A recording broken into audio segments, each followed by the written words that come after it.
So we'll go ahead with next chapter today, that is dual nature of radiation and matter. इसमें most of the part ये theoretical है. Chapter is very interesting, लेकिन इसका maximum part theory part है, इसलिए आपको हर एक topic पे अच्छे से ध्यान देना पड़ेगा. एक भी चीज़ नहीं समझी तो गए गए. तो let us start with this chapter which is dual nature of radiation and matter. नाम में ही है ड्यूअल नेचर, मतलब डबल नेचर. किसका डबल नेचर? रेडिएशन का और मैटर का. अब इसका मतलब क्या होता है, थोड़ा सा मैं आपको इंट्रोडक्शन दे देता हूँ. पहले सबसे पहले what you know so far is various observe phenomena of light. तो लाइट के साथ जो ऑब्जर्व फेनोमेना है, कौन से phenomena? Reflection, refraction, diffraction, interference, polarisation. ये सारे के सारे ऑब्जर्व फेनोमेना हमको भाई चीख चीख के बताते हैं. क्या बताते हैं? Radiation is a wave. तो थोड़ा सा चीख चीख के मैंने जानबूझ के बोला, तुमको याद रहेगा कि ये जो फेनोमेना है, कौन सा phenomena? Reflection, refraction, interference, diffraction and polarisation. They basically tell you that light मतलब रेडिएशन इज अ वेव. तो various observe phenomena of light मतलब radiation show that what does it show? Radiation behaves like a wave. पक्का? Good. Example कौन से phenomena? Reflection, refraction, interference, diffraction, polarisation etcetera. Right. तो जिस किसी जगह पे तुमको रिफ्लेक्शन दिखे, रिफ्रैक्शन दिखे, इंटरफेरेंस या डिफ्रैक्शन या पोलराइजेशन, इसका मतलब रेडिएशन कैसा बिहेव कर रहा है? वेव जैसा. तो रेडिएशन मतलब light is wave. Who tells us this? This observed phenomena tells us that light is a wave. Radiation is a wave. लेकिन फिर ऐसे भी कुछ ऑब्जर्व फेनोमेना है जिसको एक्सप्लेन करने के लिए तुम रेडिएशन को वेव नहीं मान सकते हो. अगर तुम रेडिएशन को वेव ट्रीट करके ऑब्जर्व फेनोमेना एक्सप्लेन करने की कोशिश करोगे तो एक्सप्लेन कर नहीं पाओगे. So there are certain observe phenomena of radiation which cannot be explain on the basis of wave theory. So there are some observed phenomena related to radiation which cannot be explained by treating radiation like a wave. तो ऐसे कुछ observe phenomena है जिसको explain करने के लिए तुम radiation को वेव ट्रीट नहीं कर सकते. जैसे कि ब्लैक बॉडी स्पेक्ट्रम, जो तुमने kinetic theory of gases and radiation में देखा था. याद है क्या? Kinetic theory of gases and radiation में हमने ब्लैक बॉडी स्पेक्ट्रम देखा था. जैसे कि कॉम्पटन इफेक्ट, जैसे कि photoelectric effect. Example black body radiation. अगर आपको ब्लैक बॉडी रेडिएशन अच्छे से एक्सप्लेन करना है तो लाइट को तुम, रेडिएशन को तुम वेव नहीं ट्रीट कर सकते हो. You have to treat wave as a particle. Particle. इस यूनिवर्स में दो ही चीज़ होती है, मैटर मतलब पार्टिकल और वेव मतलब रेडिएशन. या तो चीज़ पार्टिकल है या फिर वो रेडिएशन है, मतलब वेव है. याद रखना. तो लाइट के साथ कुछ ऑब्जर्व फेनोमेना ऐसे भी है जिसको प्रॉपरली एक्सप्लेन करने के लिए हमको रेडिएशन को मतलब लाइट को हम वेव में ट्रीट कर सकते हैं. तो क्या ट्रीट करते हैं? पार्टिकल. कौन सा फेनोमेना है? Black body spectrum. अब थोड़ा थोड़ा मैं बताता जाऊंगा. ब्लैक बॉडी स्पेक्ट्रम तुमने चैप्टर नंबर 3 में कवर किया था. इट टेल्स यू दैट जब हमारे पास एक बॉडी है एट हायर टेम्परेचर, तो because of the higher temperature the body emits radiation. और वो जो रेडिएशन इमिट करता है वो इन फॉर्म ऑफ पैकेट्स होता है, और पैकेट मतलब पार्टिकल होता है. इसका मतलब black body radiation can not be explain by treating radiation as a wave. Number 2, what is Compton effect? Compton effect से तुम नॉलेज के लिए पता कर लो, तुमको सिलेबस में कहीं नहीं है. कॉम्पटन इफेक्ट में हमारे पास एक फोटोन है, मतलब लाइट है, रेडिएशन है.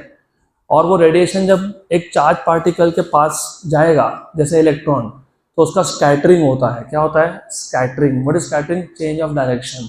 लेकिन अगर थोड़ा लॉजिकली सोचोगे तो हमने ये देख के रखा है कि स्कैटरिंग तो पार्टिकल बिहेवियर होता है ना. एक चार्ज पार्टिकल दूसरे चार्ज पार्टिकल के पास में गया तो उनका रिपल्शन होगा या अट्रैक्शन होगा, तो क्या होगा? डायरेक्शन चेंज होगा. तो अगर एक पार्टिकल का स्कैटरिंग हो because of the other particle, तो समझ सकते हैं इलेक्ट्रॉन था, दूसरा इलेक्ट्रॉन था, एक इलेक्ट्रॉन आया, तो दोनों में क्या होगा? रिपल्सिव फोर्स, और उससे क्या होगा? स्कैटरिंग होगा, चेंज इन डायरेक्शन होगा. लेकिन रेडिएशन का भी स्कैटरिंग हो रहा है. तो स्कैटरिंग ये प्योरली पार्टिकल नेचर है, लेकिन रेडिएशन का भी क्या होने लग गया? स्कैटरिंग. तो इस केस में मैं रेडिएशन को वेव मान सकता हूँ क्या? नहीं. क्या मानना पड़ेगा?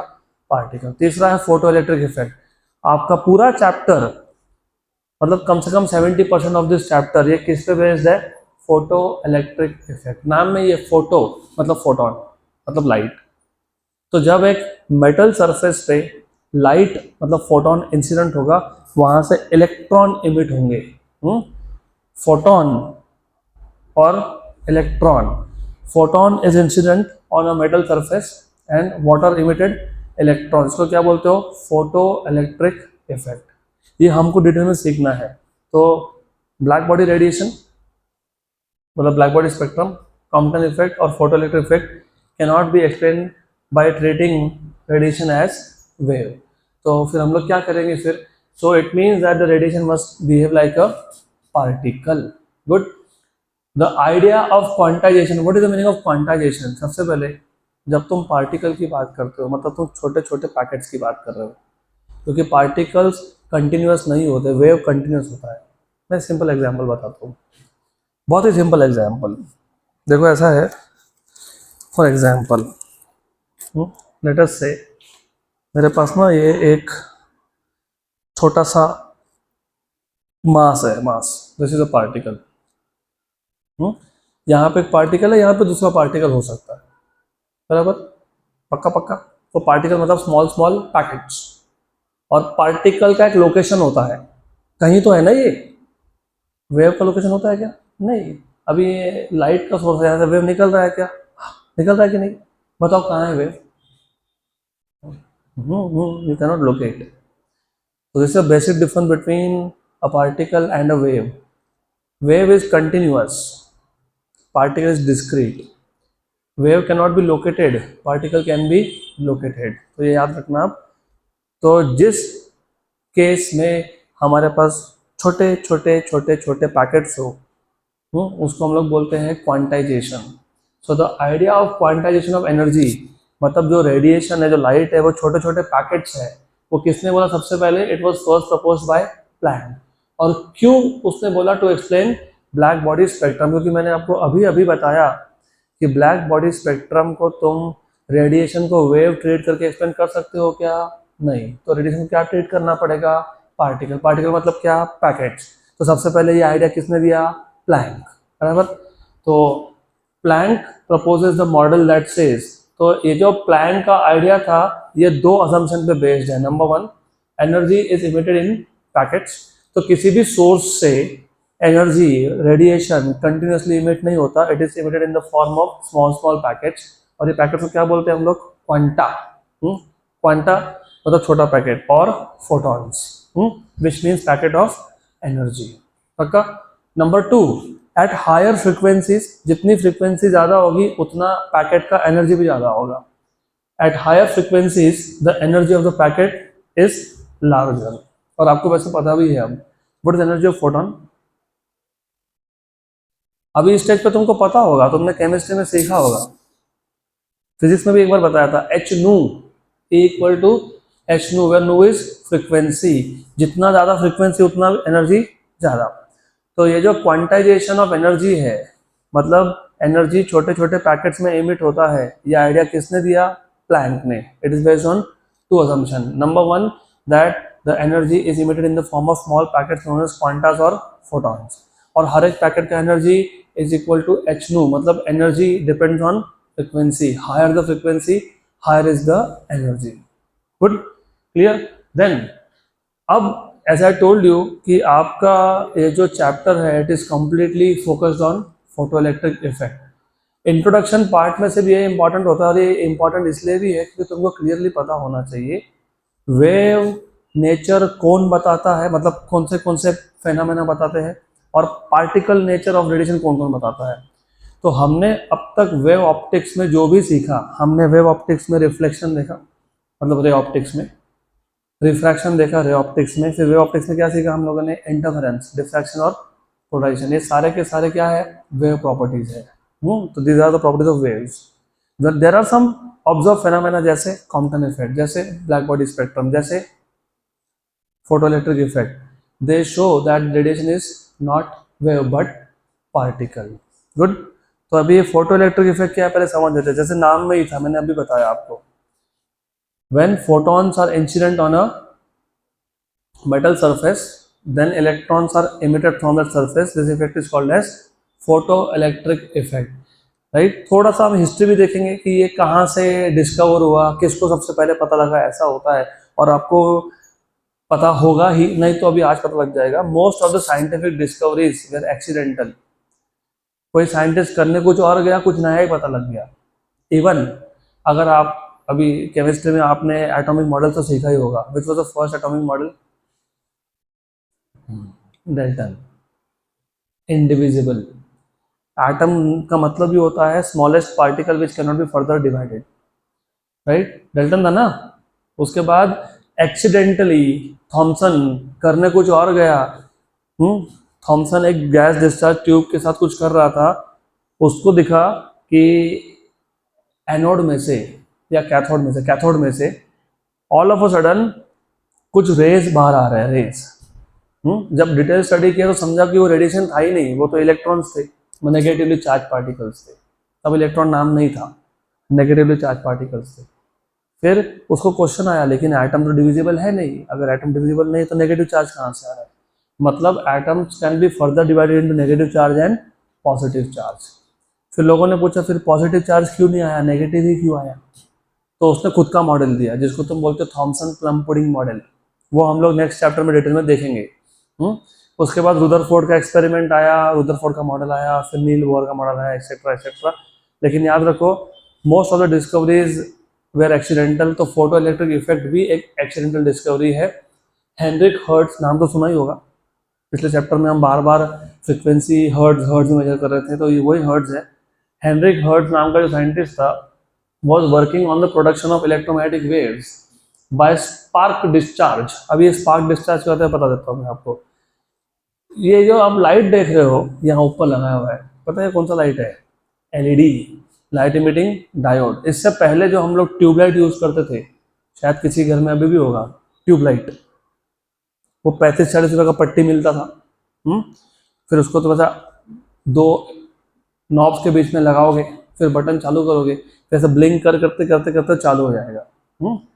वो है स्पार्क डिस्चार्ज ट्यूब. अभी उसमें होता क्या है, उस ट्यूबलाइट के एक एंड पे एक इलेक्ट्रोड होता है कैथोड, और दूसरे पे दूसरा होता है विच इज एनोड. वैसे कैथोड और एनोड में से कौन पॉजिटिव कौन negative? Someone is positive, someone is negative. ठीक है, someone is positive, someone is negative. थोड़ा चेक कर लो पॉजिटिव कौन नेगेटिव कौन. कटायंस किसको बोलते हो, अनायंस किसको बोलते हो, ये सब चीजें पता होना चाहिए. नहीं पता? ऑल द बेस्ट, चेक करके आओ. गुड. नहीं, I will not tell you the answer to this क्योंकि this is something very basic, you have to know this now. Anyways, coming to the point, ये डिस्चार्ज ट्यूब क्या है पहले वो समझ लेते हैं. जो ट्यूबलाइट आप घर में यूज करते हो ना, वो सेम फेनामेना है. वो ट्यूबलाइट में एक होता है आपका नेगेटिव इलेक्ट्रोड, एक होता है पॉजिटिव इलेक्ट्रोड, और वो ट्यूब के अंदर होता है इनर्ट गैस, नोबल गैस, जैसे कि अर्गन. राइट. अब क्योंकि inert gas, noble gas easily react करता है नहीं. राइट.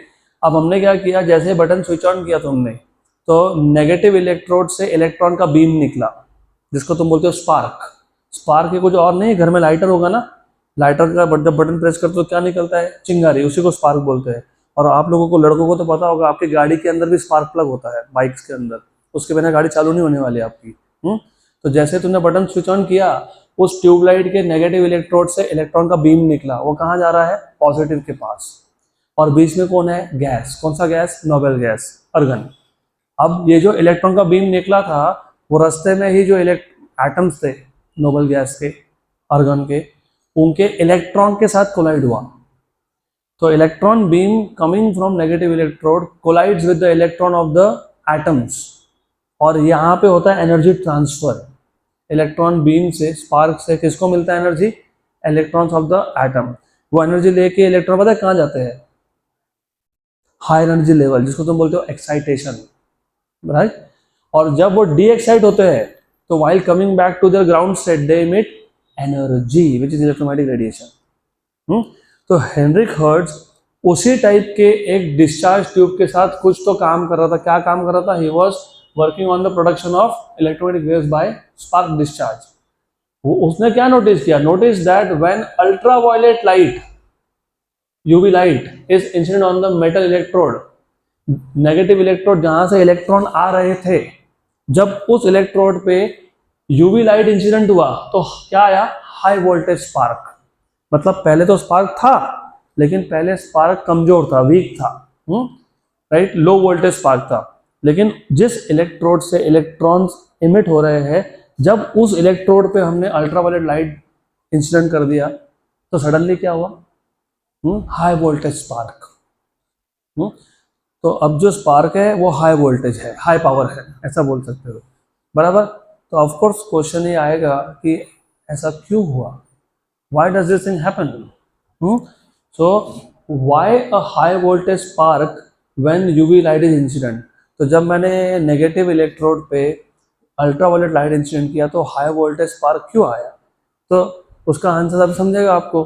एक्चुअली जब यूवी लाइट ये इंसिडेंट होता है किस पे, मेटालिक सरफेस पे, तो उस मेटालिक सरफेस से क्या इमिट होते हैं, electrons. So when UV light is incident on a metallic surface then electrons are emitted from its surface, right. इस फेनोमेना को हम लोग बोलते हैं फोटोइलेक्ट्रिक इफेक्ट। और जिस सरफेस से इलेक्ट्रॉन इमिट हुए उसको बोलते हो फोटो सेंसिटिव सरफेस। क्या बोलते हो, photo sensitive. So the surface which emits electron when light of suitable frequency, ये भी suitable frequency पे आता हूँ मैं वापस। so the surface which emits electrons when a light of suitable frequency is incident on it is known as photosensitive surface। अब ये suitable frequency क्यों बोला है, पहले इन्होंने बोला जब UV लाइट इंसिडेंट हुआ तब क्या हुआ, हाई वोल्टेज स्पार्क। मतलब जब यूवी लाइट इंसिडेंट हुआ तब क्या हुआ, मेटल सरफेस से क्या इमिट हुआ, इलेक्ट्रॉन्स। तो विजिबल के लिए नहीं हुआ क्या, नहीं। इंफ्रारेड लाइट के लिए नहीं हुआ क्या, नहीं। किसके लिए हुआ, यूवी। अब ऐसा क्यों, क्योंकि अगर मेरे पास एक मेटल सरफेस है, ultimately metal surface is made up of atoms, metallic atoms है ना, जो भी मेटल सरफेस होगा, कॉपर होगा तो कॉपर के एटम्स होंगे।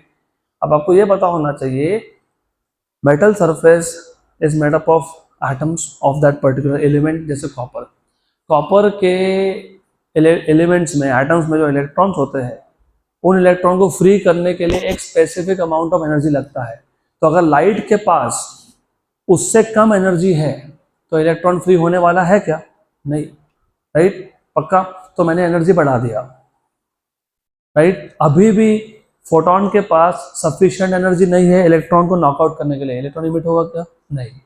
फिर मैं एनर्जी और बढ़ाऊंगा, लेकिन मैंने अभी तो बोला एनर्जी किस पे डिपेंड करता है, फ्रीक्वेंसी। एनर्जी बढ़ा रहा हूँ मतलब क्या बढ़ा रहा हूँ मैं, फ्रीक्वेंसी। तो इसके लिए यहाँ पे मेंशन किया है कि when light of suitable frequency, जब तक सफिशिएंटली हाई फ्रीक्वेंसी नहीं होगा तब तक इलेक्ट्रॉन्स इमिट होने वाले हैं क्या, नहीं। अब ये पॉइंट याद रखना, मैं इसलिए बोल रहा हूँ कि थ्योरी बहुत ज़्यादा है, तुमको ये पूरा चैप्टर में अगर समझना है, इक्वेशंस भी समझने हैं, तो तुमको ये सारे पॉइंट्स पता होने चाहिए। देन अब अभी मैंने आपको बताया फोटोइलेक्ट्रिक इफेक्ट क्या, the phenomena of emission of electrons, कहाँ से, from a metal surface when radiation of suitable frequency is incident on it is known as photoelectric effect।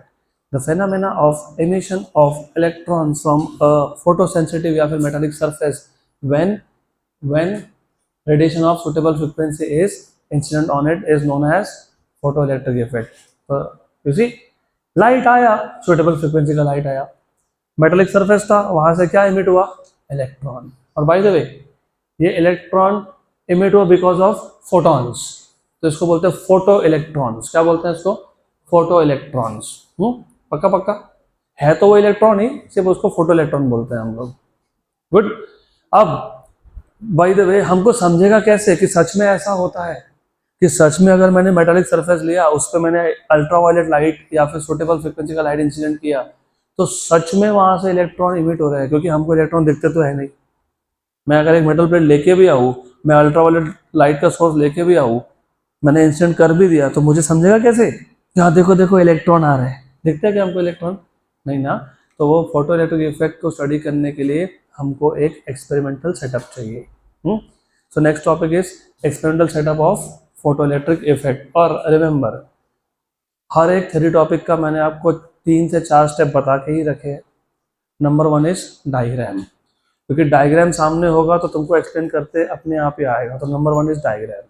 तो एज यू सी ये जो एक्सपेरिमेंटल सेटअप है photo electric effect का, उसमें क्या क्या है, उसमें सबसे पहले एक ट्यूब है, ये ग्लास ट्यूब है, और ये जो ग्लास ट्यूब है ये इवैक्यूएटेड ट्यूब है। क्या है ये?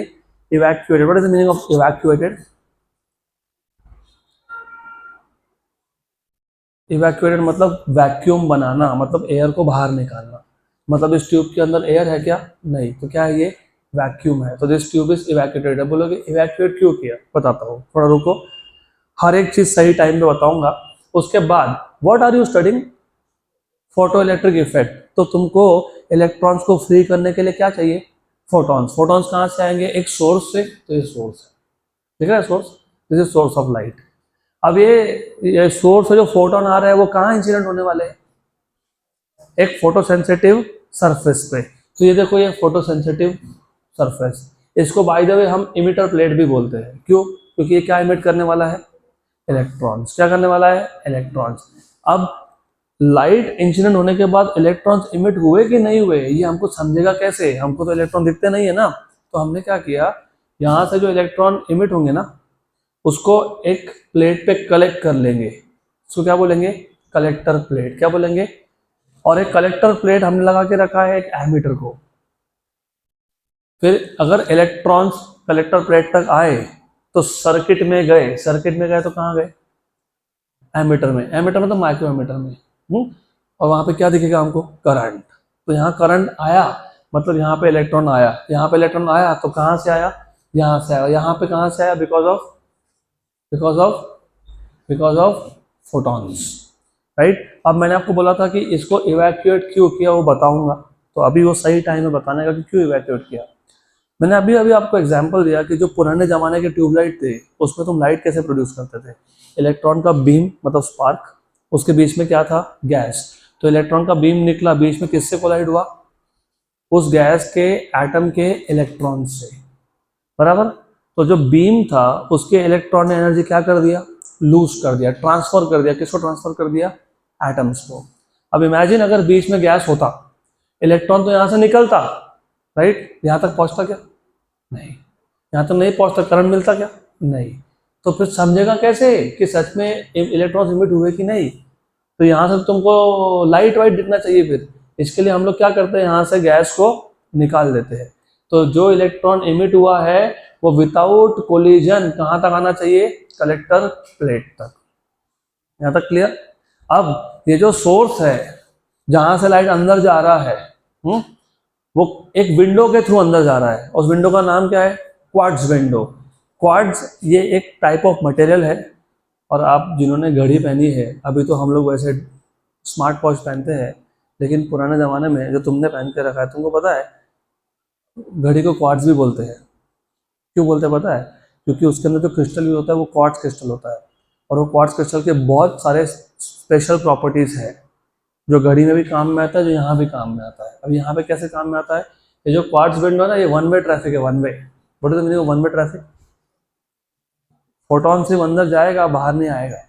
क्योंकि फोटोन अंदर गया, ऐसा हो सकता है कि फोटोन डायरेक्टली इस इमिटर प्लेट पे नहीं भी इंसिडेंट हुआ, वो कहीं और इंसिडेंट हुआ, तो वो रिफ्लेक्शन के बाद बाहर नहीं जाना चाहिए। तो फोटॉन्स को सिर्फ अंदर जाना अलाउड है, बाहर आना अलाउड नहीं है। इसके लिए ये विंडो कौन सा है? Quartz window. यहाँ तक क्लियर, राइट। तो इस सेटअप में क्या क्या है ध्यान रखते जाओ। इवैक्यूएटेड ग्लास ट्यूब है, उसमें एक इमिटर है, उसमें एक कलेक्टर है। उसके बाद एक सर्किट है जिसमें एक एमीटर है टू मेजर करंट। और बाय द वे यहां से इलेक्ट्रॉन इमिट तो हुआ, उसको कलेक्टर प्लेट लाओगे कैसे? अपने थोड़ी चल के जाएगा वो। इलेक्ट्रॉन का चार्ज क्या होता है? नेगेटिव। तो अगर मैंने कलेक्टर प्लेट को क्या बना दिया? पॉजिटिव, तो इलेक्ट्रॉन अट्रैक्ट होगा क्या? हाँ। मतलब आपको कलेक्टर प्लेट और इमिटर प्लेट में पोटेंशियल डिफरेंस देना पड़ेगा। क्या देना पड़ेगा? Potential difference, voltage. वो पोटेंशियल डिफरेंस देने के लिए तुमको क्या चाहिए? Variable potential source. तो हमको इलेक्ट्रॉन्स को अगर कलेक्टर प्लेट पे लाना है तो हमको एक पोटेंशियल का सोर्स चाहिए। और वेरिएबल क्यों? क्योंकि अब आगे समझेगा कि ये जो एक्सपेरिमेंट है, इस पे से हम जो ऑब्जर्वेशन लेते हैं उसके लिए हमको पोटेंशियल की वैल्यू चेंज करनी पड़ती है। तो अगर मुझे पोटेंशियल डिफरेंस चेंज करना है तो मुझे ये जो पोटेंशियल सोर्स है वो क्या चाहिए? वेरिएबल। हम इमीटर और कलेक्टर प्लेट को फिक्स्ड पोटेंशियल पे नहीं रखते हर बार उसको फिक्स पोटेंशियल पे रखते हैं क्या? नहीं। तो क्या करना पड़ेगा? पोटेंशियल चेंज करना पड़ेगा, राइट? तो उसके लिए सोर्स क्या है? Variable potential. अब इमेजिन करो कि मैं पोटेंशियल चेंज करते जा रहा हूँ, मुझे समझेगा कैसे कि कितना पोटेंशियल डिफरेंस है?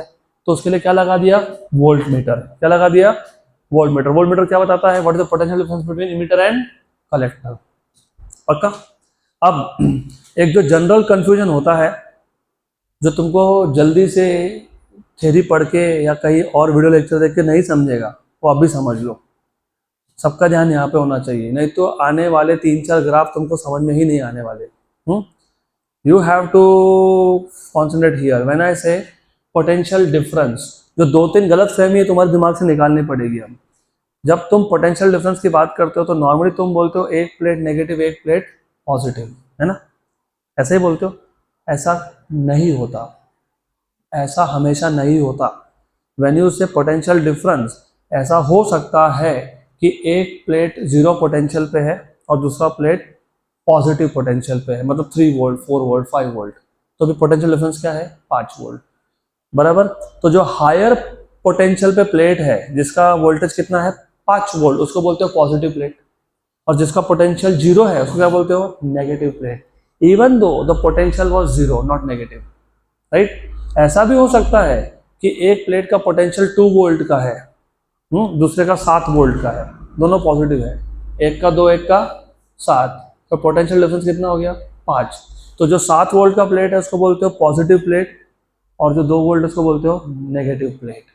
तो ये चीजें याद रखना। अब उससे ज्यादा इंपॉर्टेंट ग्राफ समझने हैं ना इसके, तो आपको याद रखना है कि जब मैं बोल रहा हूँ कि हम इमीटर और कलेक्टर प्लेट में क्या लगाने वाले हैं? Potential difference. क्या लगाने वाले हैं? हम लोग कभी भी इमीटर प्लेट को ना पॉजिटिव ना नेगेटिव पोटेंशियल देते ही नहीं है। हम इसको हमेशा 0 पोटेंशियल पे रखते हैं। किस पे रखते हैं? 0 पोटेंशियल। किस पे रखते हैं? 0 पोटेंशियल। तो हम पोटेंशियल देते किसको है? कलेक्टर को। या तो हम कलेक्टर प्लेट को पॉजिटिव बनाएंगे क्योंकि इलेक्ट्रॉन को क्या करना है? अट्रैक्ट करना है, या तो इसको नेगेटिव बनाएंगे। हाँ, नेगेटिव भी बनाएंगे। क्यों बनाएंगे बाद में देखेंगे। तो हमको कलेक्टर प्लेट को या तो पॉजिटिव करना पड़ेगा या फिर नेगेटिव करना पड़ेगा, बराबर। इसलिए यहाँ पे देखो एक कम्यूटेटर लिखा है। क्या लिखा है? कम्यूटेटर। अब ये कम्यूटेटर होता है सेट ऑफ कीज, इसमें 3-4 की होती है। उसका काम क्या पता है? उसका काम एक ही है, कलेक्टर प्लेट को पॉजिटिव से नेगेटिव करना है। एक की उठाओ उस जगह पर लगाओ। तो कम्यूटेटर का काम क्या है? ये जो कलेक्टर प्लेट है इसका पोलैरिटी चेंज करना, पॉजिटिव से नेगेटिव करना है, नेगेटिव से पॉजिटिव। क्योंकि मैंने अभी बोला हम लोग इमीटर को पोटेंशियल देते ही नहीं है। उसको कितने पोटेंशियल पे रखा है हमने? 0। कितने पे? 0। एक वर्ड जो तुमको मैंने बोला वो तुमको अभी काम में आएगा। अगर यही नहीं पता होगा तो तुमको आने वाले 3-4 ग्राफ को समझ में नहीं आएंगे, और ग्राफ नहीं समझे तो फोटो इलेक्ट्रिक इक्वेशन नहीं समझ में आएगा, क्योंकि इक्वेशन भी बनाने वाले। तो सबसे पहले experimental setup of photo electric effect में हमारे पास क्या क्या है? It consist of what? evacuated glass tube with a quartz window है क्या? yes, containing a photosensitive metal plate, जिसको क्या बोला तुमने? emitter, and another metal plate जिसको क्या बोला तुमने? collector, है ना? very good, पक्का। then a source of radiation, then and voltage source, variable potential source, right? correct, and voltage source, emitter and collector plates। Emitter देखो, ये इमीटर प्लेट और ये कलेक्टर प्लेट किसको कनेक्टेड है? वोल्टेज सोर्स को।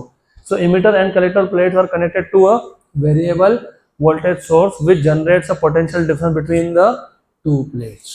Then और क्या है? कम्यूटेटर मैंने अभी बताया, इसका काम क्या है? पोलैरिटी चेंज करना। It is an arrangement of keys which are used to change the polarity of the voltage between emitter and collector. तो कलेक्टर प्लेट को पॉजिटिव करना है, नेगेटिव करना है, वो विद द हेल्प ऑफ क्या होगा? कम्यूटेटर होगा। उसके बाद वोल्ट मीटर, क्योंकि मैंने अभी बताया, देखो ये ना, ये एरो दिख रहा है नीचे तुमको, एरो। तो मुझे अगर potential between emitter and collector change करना है तो मैं सिर्फ इसको स्लाइड करूंगा। तो स्लाइड करूंगा तो क्या चेंज होगा? वोल्टेज चेंज होगा। किसमें? इमीटर और कलेक्टर में। लेकिन इमीटर और कलेक्टर में वोल्टेज है कितना, ये कौन बताएगा? Volt meter. So it is connected parallel to measure the potential difference between emitter and the collector plates. और क्या है? Ammeter, micro ammeter. It measures the photo electric current. अभी मैंने तुमको बोला यहाँ पे इलेक्ट्रॉन्स क्यों इमिट हुए? क्यों इमिट हुए? Because of photons. फोटॉन्स ना, तो इलेक्ट्रॉन्स को क्या तुमने बोला? Photo electrons. क्या बोला? देखो ऐसा है, रेडिएशन, फोटोन आया, किस पे आया? इमिटर प्लेट पे आया. क्या इमिट हुआ? इलेक्ट्रॉन. उस इलेक्ट्रॉन को क्या बोला? Photo electron. ये फोटो इलेक्ट्रॉन कहाँ गए? कलेक्टर से कहाँ गए?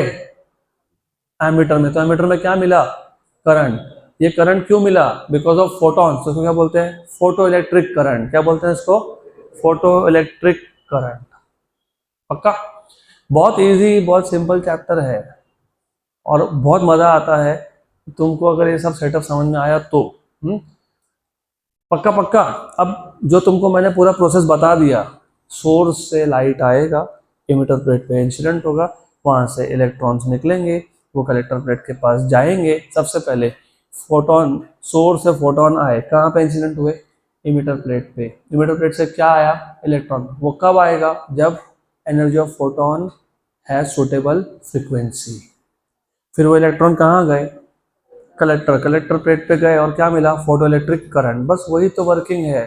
देखो वही तो वर्किंग है. लाइट मतलब photons is made to fall on the surface of metal plate E and electrons are ejected from the metal through the surface.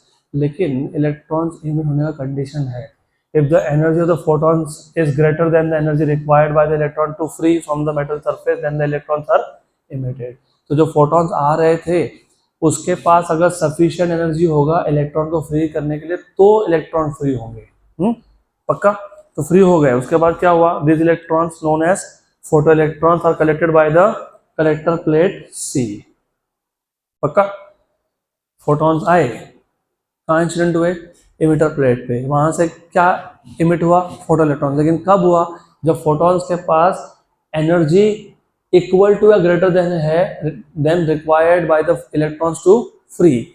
अगर मेटल के सरफेस से फ्री होने के लिए, एग्जांपल बता रहा हूँ, 10 इलेक्ट्रॉन वोल्ट का एनर्जी चाहिए. और बाय द वे यहाँ पे एनर्जी जूल में मेजर नहीं होता, यहाँ पे होता है इलेक्ट्रॉन वोल्ट में.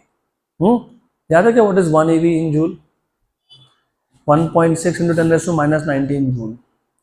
तो रिमेंबर, अगर मेटल सरफेस से इलेक्ट्रॉन को फ्री होने के लिए 10 eV का एनर्जी चाहिए और जो फोटोन आया उसके पास 8 eV एनर्जी है, इलेक्ट्रॉन इमिट होगा कि नहीं होगा? नहीं होगा. 9 eV है तो होगा क्या? नहीं. 10 eV तो होगा क्या? हाँ. 11 eV हो गया? हाँ. 12 है, होगा क्या? हाँ. तो if the energy of the photon is greater than the energy required by the electrons to free from the surface, then electrons are emitted. और ये फोटो इलेक्ट्रॉन्स कहाँ पे गए? कलेक्टर प्लेट के पास. These electrons are collected at the collector plate. पक्का? Sure? 100%. तो अब तक का स्टोरी समझ लो वापस एक बार. अब तक का स्टोरी ये था, हमने dual nature of radiation and matter ये चैप्टर स्टार्ट किया. हमको ऑलरेडी पता है interference, polarisation, diffraction, reflection, refraction, this are wave properties. मतलब ये हमको बताते हैं कि लाइट इज अ वेव. पर ऐसे भी कुछ एक्सपेरिमेंट है, ऑब्जर्व फेनामेना है. कौन से? Compton effect, black body spectrum और फोटोइलेक्ट्रिक इफेक्ट. जिसको एक्सप्लेन करना है तो तुम रेडिएशन को वेव ट्रीट करके नहीं कर सकते. उसमें से हमारा फोकस कौन से पर्टिकुलर ऑब्जर्व फेनामेना पे है? Photo electric effect. Photo electric effect में क्या हुआ? फोटॉन्स आए. कहाँ आए? मेटल के सरफेस पे आए. वहां से क्या इमिट हुआ? इलेक्ट्रॉन. अब लॉजिकली सोचोगे, फोटॉन्स इंसिडेंट हुए, इलेक्ट्रॉन्स इमिट हुए, मतलब हो क्या रहा है? फोटॉन्स का कोलिजन हो रहा है. किसके साथ? इलेक्ट्रॉन्स के साथ. और इलेक्ट्रॉन्स को एनर्जी ट्रांसफर हो गया. कहाँ से हुआ? फोटॉन से. किसके पास गया?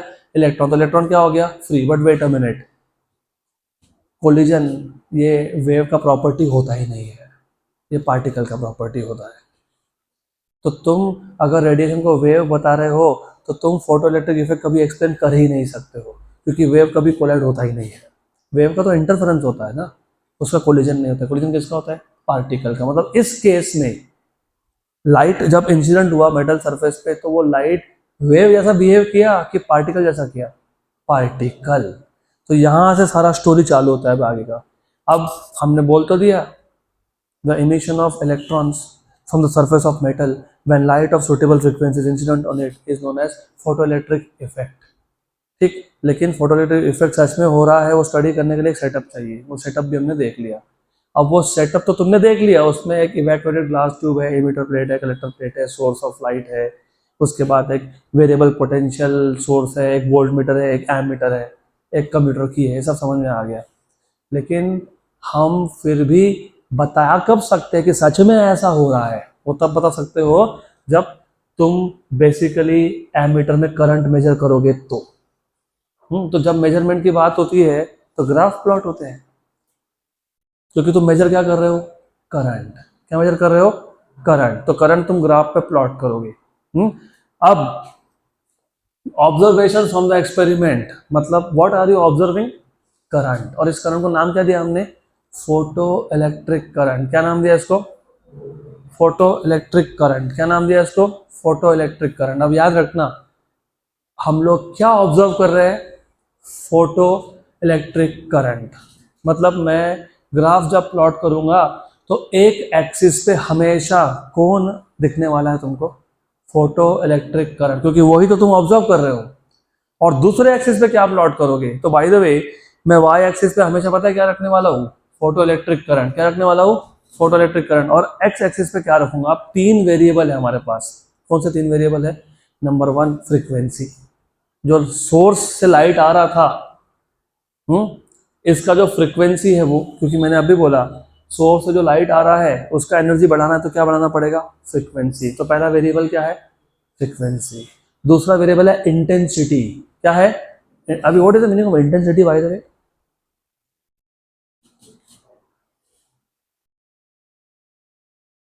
What is the meaning of intensity? बहुत बेसिक बेसिक क्वेश्चन पूछ रहा हूँ मैं। अरे बाप रे, कहाँ से स्टार्ट करूँ बताना, फिर वो कंफ्यूजन हो जाता है मेरे को। चलो मोबाइल फ़ोन से स्टार्ट करता हूँ, क्योंकि तुम ये तो हर दिन यूज़ करते हो ना। ज़रा ध्यान देना, ये मोबाइल फ़ोन का स्क्रीन है, डिम है, डिम। अब मैंने इसका ब्राइटनेस बढ़ाया, कम किया, बढ़ाया, कम किया। मैं पता है क्या कर रहा हूँ? इंटेंसिटी चेंज कर रहा हूँ।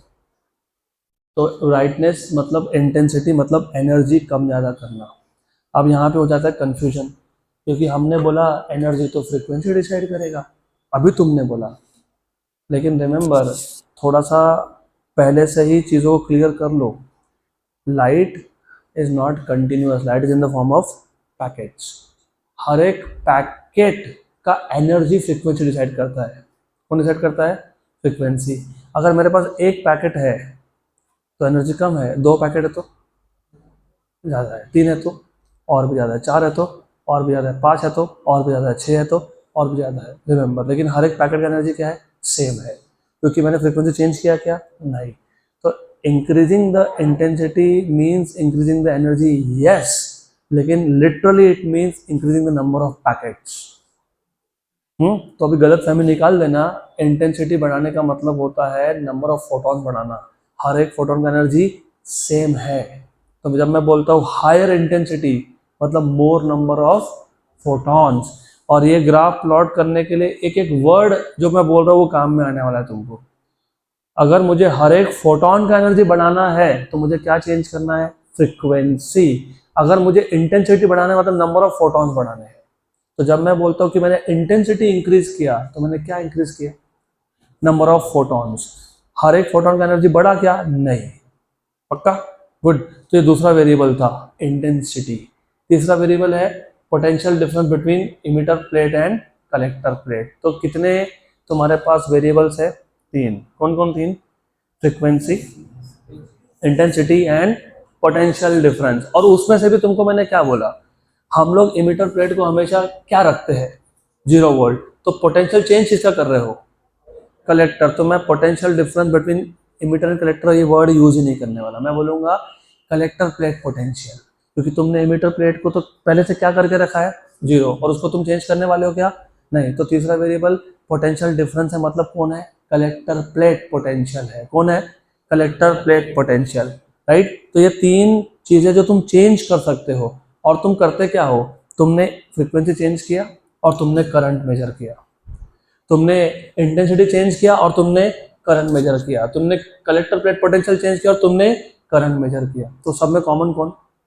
तो इसलिए एक एक्सिस पहले से ही करंट को देके रख दिया, वाई एक्सिस। पक्का। अब तुम्हारे पास तीन वेरिएबल है, फ्रीक्वेंसी, इंटेंसिटी और कलेक्टर प्लेट पोटेंशियल। तो जब मैं फ्रीक्वेंसी चेंज कर रहा हूँ, क्या चेंज कर रहा हूँ, तो मैं इंटेंसिटी और कलेक्टर प्लेट पोटेंशियल को चेंज नहीं कर रहा हूँ, मतलब उसको कांस्टेंट रख रहा हूँ। पक्का। तो ये observation from the photoelectric effect, मतलब फ्रॉम द एक्सपेरिमेंट में सबसे पहला होगा, if you see effect of frequency on photoelectric current. मैंने पहले ही बोल दिया तुमको, वाई एक्सिस पे देखो कौन है, कौन है, फोटोइलेक्ट्रिक करंट। और क्या चेंज कर रहे हैं हम लोग, फ्रीक्वेंसी। और जब फ्रीक्वेंसी चेंज करें तो बाकी दो पैरामीटर का क्या किया हमने, कांस्टेंट। तो देखो क्या लिखा है, intensity and collector plate potential constant. एक एक बेसिक डिटेल मैंने इस सारे के सारे पीपीटी में डाल के रखा है, इसलिए नोट्स भी नहीं फॉलो करने। थर्मोडायनामिक्स और ये चैप्टर ड्यूअल नेचर जो मैं तुमको पीपीटी देता हूँ वही फॉलो करना। सब कुछ इसमें है, इतना ही एग्जाम में लिखोगे फुल मार्क्स है। अब लॉजिकली सोचो, वापस मैं जाता हूँ इस डायग्राम पे, फोटोन आया, इंसिडेंट हुआ, इलेक्ट्रॉन इमिट होगा कि नहीं होगा वो डिपेंड करता है फोटोन की एनर्जी पे, राइट। और फोटोन का एनर्जी डिपेंड करता है फ्रीक्वेंसी पे, बराबर। मैंने इसलिए तुमको एग्जांपल दिया कि अगर फोटोन को फ्री होने के लिए 10 eV की एनर्जी चाहिए, इलेक्ट्रॉन को इमिट होने के लिए 10 eV चाहिए, और फोटोन के पास 8 eV है, 8 eV है, इलेक्ट्रॉन को चाहिए कितना, 10, तो इलेक्ट्रॉन फ्री होगा क्या, नहीं। तो हमको फोटोन का एनर्जी डिपेंड किस पे करता है, तो मैंने फ्रीक्वेंसी बढ़ाया, अभी 9 eV हो गया। 9 eV फ्री होने के लिए कितना चाहिए, 10। इमिट होगा, नहीं। अगर इमिट नहीं होगा तो यहाँ पे जाएगा, नहीं। सर्किट में आएगा, नहीं। करंट मिलेगा, नहीं। तो ऐसा हम लोग फ्रीक्वेंसी बढ़ाते गए। फ्रीक्वेंसी बढ़ाने के साथ साथ कौन बढ़ा, फोटोन का एनर्जी। और एक पर्टिकुलर फ्रीक्वेंसी पे फाइनली फोटोन का इतना एनर्जी हो गया कि वो इलेक्ट्रॉन को क्या करेगा, फ्री। क्या करेगा, फ्री। उस फ्रीक्वेंसी को बोलते हो थ्रेशोल्ड फ्रीक्वेंसी। क्या बोलते हैं? अब लुक एट दिस ग्राफ, तुमको दिख रहा होगा कि पहले कुछ फ्रीक्वेंसी की वैल्यू के लिए फोटोइलेक्ट्रिक करंट की वैल्यू क्या आ रही है, 0, क्योंकि तब तक फोटोन के पास एनर्जी सफिशिएंट है ही नहीं to free the electron. Finally इतना फ्रीक्वेंसी हुआ जिसपे इलेक्ट्रॉन क्या हो गया, फ्री। तो look, a suitable positive potential, मैंने पहले ही बोल दिया तुमको, हम लोग पोटेंशियल किसको देते हैं, कलेक्टर प्लेट को। तो शुरू में हमने कलेक्टर प्लेट को क्या दिया, पॉजिटिव पोटेंशियल। और suitable positive potential is applied to the collector plate C. Emitter plate का पोटेंशियल कितना है, 0। The intensity of the incident light is kept constant, intensity is constant, और collector plate potential is also constant, ठीक है। And the frequency of the incident radiation is gradually increase. तो मैं change क्या कर रहा हूँ, frequency. It is observed that no photoelectric current is recorded till a certain minimum frequency. एक minimum frequency, no zero frequency तक हमको कोई भी करंट की वैल्यू मिली क्या, नहीं, बराबर। लेकिन नो जीरो पे मिला क्या, हाँ। This frequency at which the photo electrons are just emitted, ये डिपेंड किस पे करता है, ये डिपेंड करता है मेटल सरफेस के टाइप पे। तुमने कॉपर का मेटल लिया, कॉपर का प्लेट लिया, एमिटर प्लेट, तो अलग, आयन का लिया तो अलग। तो ये जो फ्रीक्वेंसी है, मिनिमम फ्रीक्वेंसी, जिस पे क्या हो रहा है, इमिशन हो रहा है, वो किस पे डिपेंड करता है, टाइप ऑफ द मटेरियल। और इस फ्रीक्वेंसी को नाम क्या दिया, threshold. Threshold frequency, the minimum frequency of incident radiation at which photoelectrons are emitted is called as threshold frequency. तो एक बात बताओ, अगर फ्रीक्वेंसी की वैल्यू थ्रेशोल्ड फ्रीक्वेंसी से कम हो, फ्रीक्वेंसी की वैल्यू थ्रेशोल्ड फ्रीक्वेंसी से कम हो, इमिशन होगा क्या, नहीं। उससे ज़्यादा हो तो होगा क्या, हाँ। और वेवलेंथ के केस में उल्टा होता है, क्योंकि frequency and wavelength are inversely proportional. तो वेवलेंथ अगर थ्रेशोल्ड वेवलेंथ से कम हो तो इमिशन होगा, हाँ, और ज़्यादा हो तो होगा ना। So there is no emission of photoelectrons if frequency is less than threshold or wavelength is greater than threshold, where lambda 0 is threshold wavelength. यहाँ तक क्लियर? तो ये पहला ग्राफ था, this was the first graph. पहले graph में तुमने क्या चेंज किया? फ्रीक्वेंसी। क्या क्या कांस्टेंट रखा?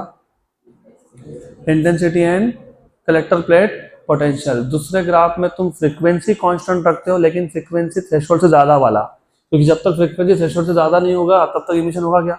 नहीं। तो सेकंड केस में क्या कांस्टेंट रखेंगे? फ्रीक्वेंसी। और क्या कांस्टेंट रखेंगे? Collector plate potential. और क्या चेंज करेंगे? इंटेंसिटी। तो second effect of intensity on photoelectric current. पक्का? वाई एक्सिस पे क्या प्लॉट करेंगे? Photoelectric current. एक्स एक्सिस पे क्या प्लॉट करेंगे? इंटेंसिटी। और कांस्टेंट क्या क्या रखेंगे? फ्रीक्वेंसी। और फ्रीक्वेंसी कांस्टेंट तो है लेकिन ग्रेटर देन थ्रेशोल्ड है, क्योंकि थ्रेशोल्ड से कम फ्रीक्वेंसी पे इमिशन तो वैसे भी नहीं होने वाला है। पक्का? गुड। नाउ रिमेंबर, आप थोड़ा इसको ऐसा इमेजिन करो, मैं जो तुमको एग्जांपल दे रहा हूँ वो समझने के लिए जरूरी है। फिजिक्स फिजिकली उसका मतलब वो नहीं होता। जीरो इंटेंसिटी मतलब जीरो फोटोन, वन इंटेंसिटी मतलब वन फोटोन, टू इंटेंसिटी मतलब टू फोटोन, थ्री इंटेंसिटी मतलब थ्री फोटोन। ये सिर्फ समझने के लिए बोल रहा हूँ। तो एक बात बताओ, अगर जीरो इंटेंसिटी है मतलब सोर्स में से एक भी फोटोन आया क्या? तो प्लेट पे कुछ इंसिडेंट हुआ क्या? इलेक्ट्रॉन इमिट हुआ क्या? कलेक्टर प्लेट तक कोई गया क्या? सर्किट में कुछ गया क्या? नहीं। तो करंट कितना आया? Zero. Logically speaking zero. Intensity one किया, वन कितना कर दिया? वन। एक फोटोन आया, राइट। प्लेट पे इमिट हुआ, राइट। प्लेट पे इंसिडेंट हुआ, राइट। इलेक्ट्रॉन आया, राइट। कलेक्टर प्लेट तक गया, राइट। सर्किट में गया, हाँ। करंट मिला क्या? हाँ। इमेजिन इमेजिन इंटेंसिटी वन मतलब करंट भी वन, ऐसा इमेजिन कर लो। बराबर? पक्का? श्योर? इंटेंसिटी टू कर दिया, मैंने अभी तुमको बताया इंटेंसिटी बढ़ाने का मतलब क्या होता है? नंबर ऑफ फोटॉन्स बढ़ाना।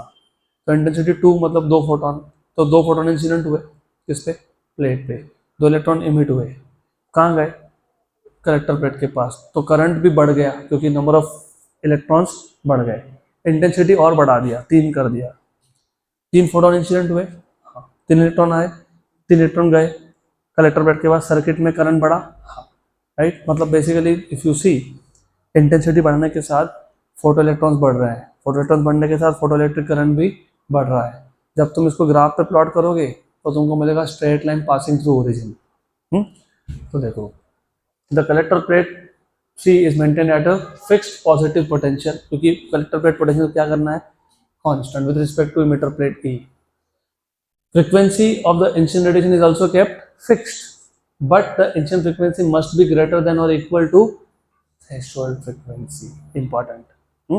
Then it is found that photoelectric current increases linearly as with an increase in the intensity of incident radiation. तो जैसे जैसे मैं इंटेंसिटी बढ़ाऊंगा वैसे वैसे करंट बढ़ेगा, लेकिन कैसा बढ़ेगा? लीनियरली बढ़ेगा, क्योंकि मैंने अभी आपको एक्सप्लेन किया इंटेंसिटी जीरो मतलब जीरो फोटॉन्स, फोटॉन गए ही नहीं, इलेक्ट्रॉन इमिट हुए ही नहीं, तो कलेक्टर प्लेट का कुछ गया ही नहीं, तो सर्किट में करंट भी कितना था? जीरो। इंटेंसिटी बढ़ाया तो फोटॉन्स बढ़े, फोटॉन्स बढ़े तो ज़्यादा फोटॉन्स इंसिडेंट हुए, तो ज़्यादा इलेक्ट्रॉन्स इमिट हुए, ज़्यादा इलेक्ट्रॉन्स कलेक्टर प्लेट तक पहुंचे, और कलेक्टर प्लेट से कहाँ गए? एमीटर में, माइक्रोमीटर में। तो करंट भी बढ़ा क्या? हाँ। तो रिलेशन क्या है? लीनियर है। क्या है? लीनियर है। वैसे I should not be asking you, but I will ask you, what is the mathematical equation for this graph? Y equals to mx। सही है, लेकिन यहाँ पे y कौन है? करंट है, राइट। तो current equal to m into intensity. तो ये मैथमेटिकल इक्वेशन है उसका। पक्का पक्का? Sure sure. Then this implies, what does this implies? This implies that increasing the intensity of light increases the number of photons। मैं कब से तो वही बोल रहा हूँ, पर यूनिट टाइम। बोलोगे इसमें क्या नया हो गया? देखो, दो टाइप की थ्योरी है, एक है क्लासिकल थ्योरी जो आगे सीखोगे इसी चैप्टर में, एक है मॉडर्न फिजिक्स। मॉडर्न फिजिक्स है मॉडर्न थ्योरी। मॉडर्न थ्योरी के हिसाब से इंटेंसिटी बढ़ाने का मतलब होता है नंबर ऑफ फोटॉन बढ़ाना, और क्लासिकल थ्योरी के हिसाब से इंटेंसिटी बढ़ाना होता है फ्रीक्वेंसी बढ़ाना। क्या होता है? फ्रीक्वेंसी बढ़ाना। हमको अभी समझ में आ गया इंटेंसिटी बढ़ाने का मतलब फ्रीक्वेंसी बढ़ाना। हुआ क्या? नहीं। क्या बढ़ा? Number of photons. तो this implies that increasing the intensity of the light increases the number of photons per unit time from the source, but the energy of each photon remains constant.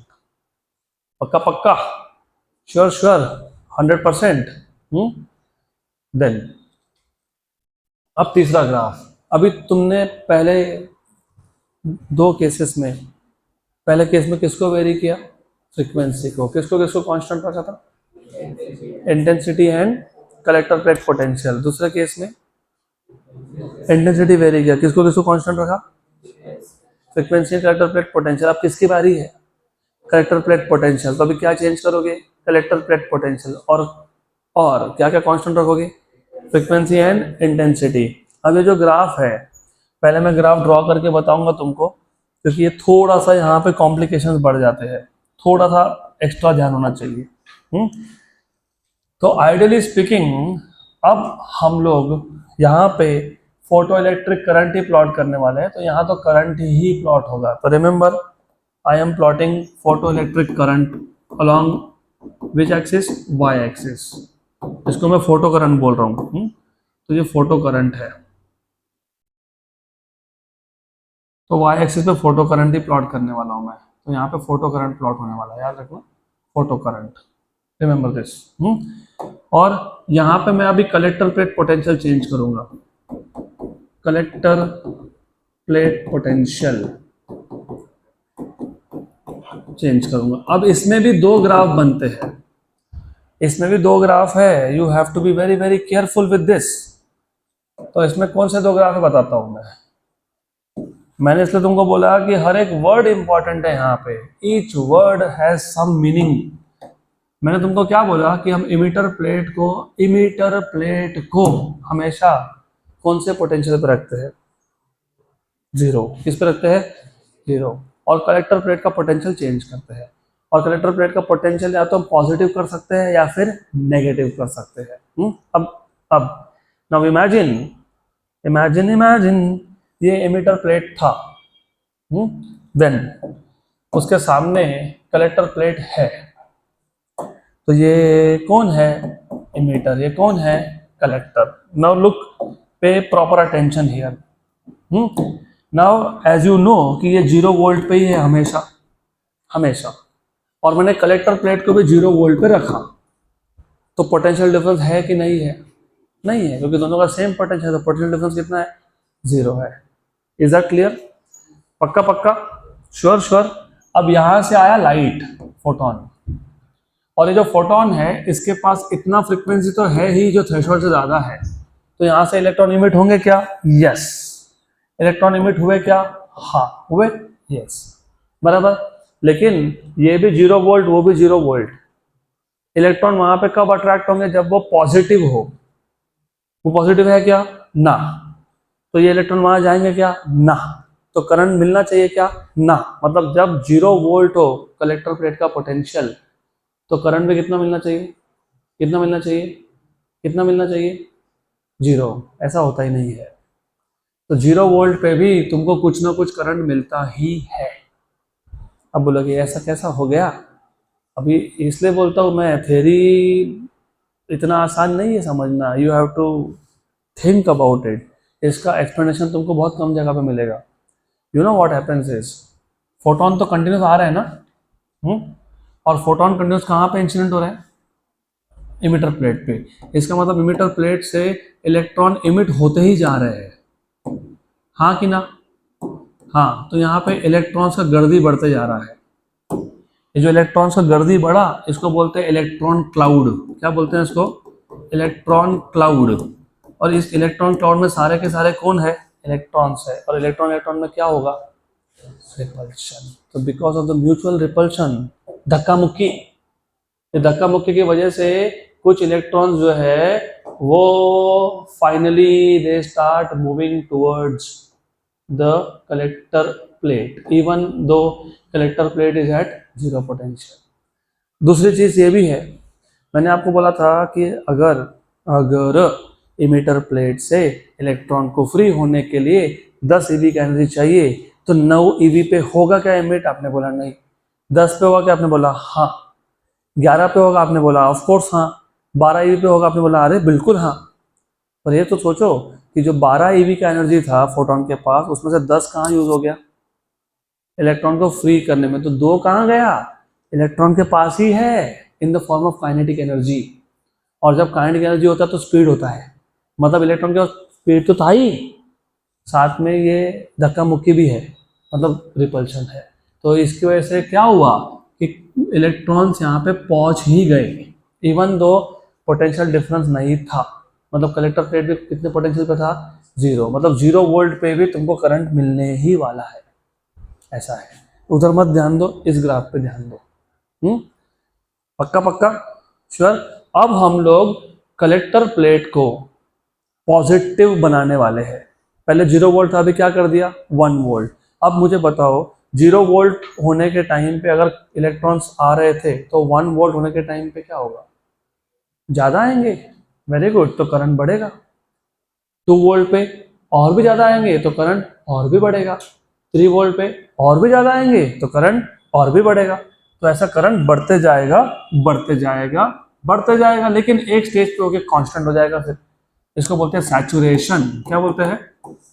अब बोलोगे ऐसा क्यों हुआ, मैं अगर यहाँ voltage बढ़ाता जा रहा हूँ तो करंट तो बढ़ता जाना चाहिए, शुरू शुरू में तो बढ़ा, फिर तो नहीं बढ़ रहा, क्यों ऐसा हो पता है? तुमने इंटेंसिटी को क्या रखा है, कांस्टेंट। इंटेंसिटी का मतलब क्या, number of photons per unit time. अगर 10 ही फोटोन आ रहे हैं हर सेकंड में तो 10 ही इलेक्ट्रॉन फ्री हो रहे हैं, बराबर। तो शुरू शुरू में ऐसा था कि जब 0 वोल्ट था इधर, तो 10 फोटोन आए, 10 इलेक्ट्रॉन फ्री हुए, इधर एक ही इलेक्ट्रॉन पहुंचा। फिर मैंने इसको पॉजिटिव पोटेंशियल कर दिया 1 वोल्ट।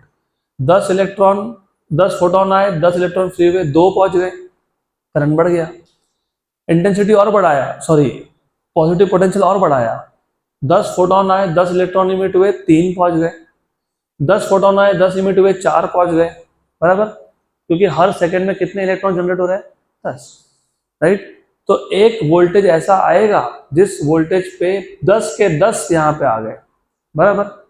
अब तुम वहां इस प्लेट को 50 वोल्ट का पोटेंशियल कर दो, 5000 वोल्ट कर दो, हर सेकंड में कितने इलेक्ट्रॉन आने वाले हैं, क्योंकि प्रोड्यूस ही कितने हो रहे हैं, 10, इसलिए करंट अभी बढ़ने नहीं वाला। इसको बोलते हो सैचुरेशन। क्या बोलते हैं, क्या बोलते हैं, सैचुरेशन। सैचुरेशन होने का रीजन ये था, इंटेंसिटी इज कांस्टेंट।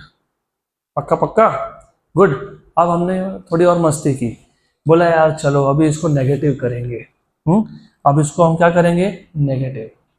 अब हम लोग कलेक्टर प्लेट की पोटेंशियल को क्या करेंगे, नेगेटिव। पहले पॉजिटिव कर रहे थे, अभी क्या करेंगे, नेगेटिव। अब अब हमारा एक्सपेक्टेशन क्या होता है कि जैसे ही मैंने इसको नेगेटिव पोटेंशियल पे डाला, -1, इलेक्ट्रॉन नेगेटिव और वो भी नेगेटिव, इलेक्ट्रॉन जाना चाहिए क्या, नहीं। तो हमारी उम्मीद ये होती है कि जैसे ही मैंने थोड़ा सा भी नेगेटिव किया तो करंट क्या हो जाए, क्या हो जाए, 0। नहीं होता, नहीं होता। अब बोलो कि ये क्या, ये क्यों हो गया? अब physics, physics is so interesting and so beautiful. तुमको भी समझेगा कि हो क्या रहा है। एक्चुअली ये जो मेटल प्लेट है, इमिटर प्लेट, इसका कुछ थिकनेस है। अब होता ये है, जो फोटोन है, फोटोन है, ये फोटोन तो आ रहा है। अब what happens is, what happens is that, ऐसा है कि अगर इमिटर प्लेट है, if this is an emitter plate, the photons are coming, yes photons are coming, लेकिन हर एक फोटोन सरफेस से ही इलेक्ट्रॉन फ्री करेगा ऐसा नहीं होता। वो डिपेंड करता है फोटोन का कोलिजन इलेक्ट्रॉन के साथ हुआ कि नहीं। कभी कभी फोटोन आया, सरफेस पे उसका कोलिजन हो गया, सरफेस से इलेक्ट्रॉन फ्री कर दिया, राइट, बराबर। कभी कभी ऐसा होता है कि फोटोन सरफेस तक आया, उसका कोलिजन हुआ ही नहीं इलेक्ट्रॉन के साथ। बोलोगे क्यों नहीं हुआ? भाई इलेक्ट्रॉन स्टेशनरी है क्या, वो खुद ही ऑर्बिट में घूम रहा है। Electron is moving in circular orbit in the atom here at the surface. नहीं हुआ, नहीं हुआ कोलिजन, लेकिन ये फोटोन थोड़ा अंदर गया और फाइनली कोलिजन हो गया। तो वो जो फोटोन अंदर गया, वो इलेक्ट्रॉन कहाँ से बाहर आ रहा है, अंदर से।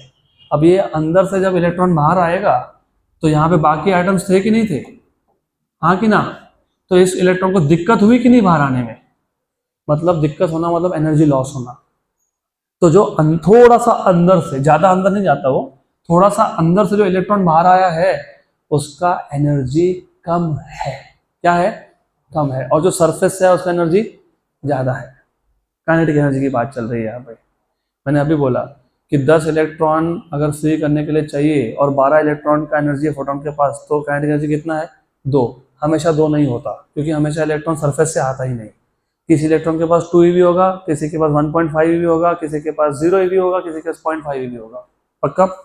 तो जब आपने इस प्लेट को -1 पे रखा तो हुआ ये कि अगर पहले 3 इलेक्ट्रॉन आ रहे थे, अभी शायद 2 ही आए, क्योंकि 2 ही इलेक्ट्रॉन थे जिनके पास सफिशिएंट एनर्जी था कलेक्टर तक पहुंचने के लिए, राइट? मतलब करंट कम हो जाएगा अब, तो करंट कम होने लगेगा।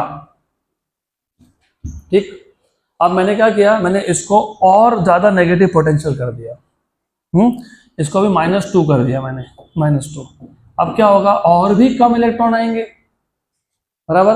मतलब करंट क्या होगा, और भी कम होगा। ऐसा करते करते नेगेटिव पोटेंशियल मैंने इतना ज्यादा कर दिया कि एक स्टेज आया, उस स्टेज पे, रिमेंबर, एक स्टेज आया, उस स्टेज पे एक भी इलेक्ट्रॉन कलेक्टर प्लेट तक पहुंच ही नहीं पा रहा है।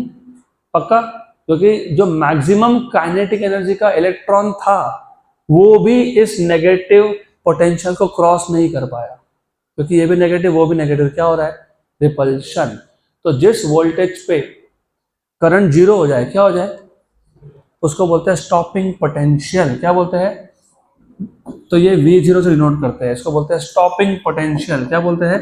स्टॉपिंग। नाम में ये स्टॉपिंग, इसका मतलब ये इलेक्ट्रॉन्स को स्टॉप कर रहा है, ये इलेक्ट्रॉन्स को आने नहीं दे रहा है, कलेक्टर प्लेट तक पहुंचने नहीं दे रहा है। पक्का? पक्का? यहां तक क्लियर? श्योर? पक्का? अब जब तुम इन दोनों ग्राफ को एक साथ इमेजिन करोगे, तो जब तुम इस ग्राफ को कंबाइंड वे में सोचोगे, ये कौन था? Collector plate potential, collector plate potential. और ये कौन था? Photo current. कौन था ये? Photo current. तो जब तुम इसको ओवरऑल एक साथ इमेजिन करने लगते हो ना, तो तुमको ऐसा मिलता है। ये है स्टॉपिंग पोटेंशियल, ये है सैचुरेशन। पक्का? पक्का? गुड। यहाँ तक क्लियर? श्योर? Very good. अब यही मैंने सब तुमको इस पीपीटी के फॉर्म में दिया है। देखो अब क्या बोला है, the threshold frequency and intensity of incineration both are kept constant, क्योंकि हम लोग सिर्फ कलेक्टर प्लेट पोटेंशियल चेंज करने वाले हैं। The positive potential of collector plate C, हमने अभी कलेक्टर प्लेट को पॉजिटिव करना स्टार्ट किया, ग्रेजुअली इंक्रीज। जैसे जैसे हमने कलेक्टर प्लेट को पॉजिटिव करना स्टार्ट किया, पॉजिटिव पोटेंशियल बढ़ाना स्टार्ट किया, पहले पहले क्या हुआ, करंट बढ़ा। The resulting photoelectric current is measured. It is found that the photoelectric current increases with increase in potential. Right? फिर क्या हुआ? At some stage, for a certain positive potential of plate C, all the electrons, emitted electrons are collected by the plate C and photoelectric current becomes maximum. इसको क्या नाम दिया था हमने? Saturation. हाँ? पक्का? Good. अब अगर मैं पॉजिटिव पोटेंशियल को और भी बढ़ाता हूँ तो करंट बढ़ने वाला है क्या? नहीं। So if we increase the positive potential of plate C further, the photoelectric current does not increase. The maximum value of photoelectric current is called as saturation current. Good. अब तुमने क्या किया था? क्या किया था? कम्यूटेटर की यूज करके, मैंने पता था कम्यूटेटर की का काम क्या है, पोलैरिटी चेंज करना। अब तुमने कलेक्टर प्लेट को क्या कर दिया? नेगेटिव। द कम्यूटेटर की is now reversed and negative, मतलब retarding potential is applied to the collector plate C with respect to plate E. The negative potential of the plate C is gradually increased. कब तक increase किया negative potential? Till the photoelectric current reduces to 0. और जिस voltage पे photoelectric current की value 0 हो गई, इसको क्या बोला तुमने? Stopping potential. The minimum negative potential V0 given to the plate C, for which the photoelectric current stops or becomes zero is called as cutoff or stopping potential. पक्का? Good, good. तो बाकी का to be continued.